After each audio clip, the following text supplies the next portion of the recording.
चिराग पासवान ने न्यूज 18 से खास बातचीत में कहा है कि मैं चाहता हूं बिहार विधानसभा चुनाव लड़ना और वो भी सामान्य सीट से चुनाव लड़ना चाहता हूं, लेकिन मेरे चुनाव लड़ने पर अंतिम फैसला पार्टी का ही होगा। मुख्यमंत्री और उप मुख्यमंत्री के सवाल पर चिराग पासवान ने क्या कहा है, आपको दिखाते हैं। चुनाव तो लड़ रहे हैं, ये साफ हो गया है।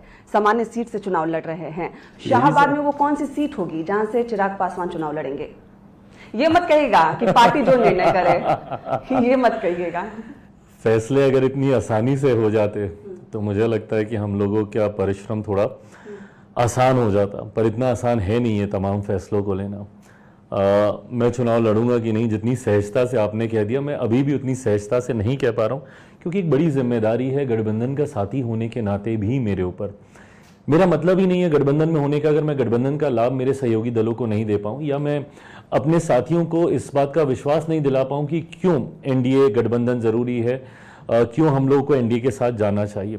ऐसे में ये एक अहम जिम्मेदारी मेरे कंधों के ऊपर है। पार्टी अभी भी मंथन कर रही है। जब आप कहती हैं कि ये मत कहिएगा कि पार्टी पे छोड़ दें, पार्टी पे ही छोड़ा है मैंने, और ये पार्टी को ही फैसला लेना है। इससे पहले कि आप बोलें कि पार्टी आप ही हैं, मैं हूँ पार्टी, मैं मानता हूँ, मैं पार्टी का राष्ट्रीय अध्यक्ष हूँ। मैं चाहूँगा कल को जो भी जिस भी सीट पे हाथ रखूँगा मैं लड़ सकता हूँ वहाँ से चुनाव। पर जब मैं कहता हूँ कि पार्टी को फैसला लेना है, वो फैसला इस समीक्षा के आधार पर लेना है कि क्या मेरे चुनाव लड़ने से गठबंधन को फायदा है, मेरी पार्टी को फायदा है। पूर्व में हमने देखा है कि फायदा होता है। भारतीय जनता पार्टी ने इस प्रयोग को कई बार किया है। कई बार उन्होंने सांसदों को, केंद्रीय मंत्रियों तक को विधानसभा के चुनाव में उतारने का काम किया और उनका प्रदर्शन बेहतरीन रहा है। इसी सोच के साथ क्या मैं अगर विधानसभा का चुनाव लड़ता हूं मेरी पार्टी को फायदा होता है, क्या मेरे विधानसभा चुनाव लड़ने से मेरे गठबंधन को फायदा होता है, या फिर मैं मेरी पार्टी पूरी शक्ति मेरी ही सीट पे इस्तेमाल कर लेगी और बाकी जगहों पे जहां पे मैं प्रचार के लिए जा सकता था, ज्यादा समय दे सकता था, मैं नहीं दे पाऊंगा। तो इन तमाम बातों पे अभी मंथन चल रहा है। अंतिम फैसला पार्टी को ही करना है। पार्टी अगर मुझे बोलेगी कि लड़ना है, सीट का आपने जिक्र किया, सीट पे जरूर चर्चाएं चल रही हैं। पार्टी की तरफ से प्रस्ताव था कि एक सामान्य सीट से मैं चुनाव लड़ूं। जो प्रस्ताव मुझे बहुत अच्छा लगा है, इस पे भी चर्चा हो रही है। मुझे लगता है मैटर ऑफ टाइम है, बहुत जल्द क्लैरिटी आ जाएगी। मतलब चुनाव लड़ेंगे या नहीं लड़ेंगे, अभी इस पर अंतिम मोहर नहीं लगी है। अभी इस पर अंतिम मोहर पार्टी का केंद्रीय संसदीय बोर्ड लगाएगा। मैं अकेले उसमें अथॉरिटी नहीं बन पाऊंगा। लेकिन आप चाहते हैं कि आप चुनाव लड़ें? जरूर। मुझसे व्यक्तिगत आप पूछे तो यस, मैं चाहता हूं। मैं तो आज ही मैं इस बात की मैं घोषणा कर दूं अगर आप मुझसे पूछें। बट जैसे मैंने कहा कि ये फैसले इतने आसान नहीं होते। पार्टी गठबंधन कई परिस्थितियों को मद्देनजर रख के फैसले लिए जाएंगे।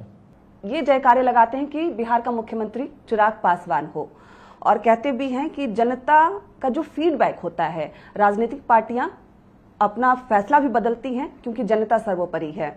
तो अभी भी उस निर्णय पर आप कायम हैं, क्योंकि जिस तरीके से लोग चाहते हैं कि चिराग पासवान सीएम बने, तो अभी भी आप उसी अपने कमेंट पे रहेंगे कि नीतीश कुमार के नेतृत्व में ही चुनाव लड़ा जाएगा, या फिर जनता के फीडबैक पर आप कुछ विचार कर रहे हैं? बट मौजूदा परिस्थिति में कोई वैकेंसी मुख्यमंत्री पद के लिए है नहीं।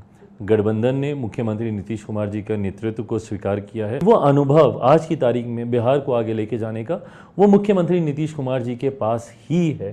तो ऐसे में गठबंधन में किसी और विकल्प की चर्चा हो मुख्यमंत्री पद के लिए, वो संभव ही नहीं। आप डिप्टी सीएम बनेंगे अगर एनडीए की सरकार बनती है? हाँ, अगर यहाँ पे पानी होता तो हम लोग 9 में इंटरव्यू कर रहे होते क्या? मतलब सच एन हाइपोथेटिकल क्वेश्चन। कोई मतलब नहीं है। परिस्थिति कल को क्या रहती है, कैसे रहती है। बट अगर कभी कोई ऐसी परिस्थिति बनती है, जैसा मैंने कहा कि मुझे किसी पद की लालसा नहीं है, तो डिप्टी चीफ मिनिस्टर एक गंभीर पद है। मैं ज़रूर चाहूँगा कि बिहार में रह रहा, जिसको ज़मीनी दिन रात जो बिहार में रहा है, मेरे पार्टी का कोई ऐसा कार्यकर्ता उस पद को सुशोभित करे।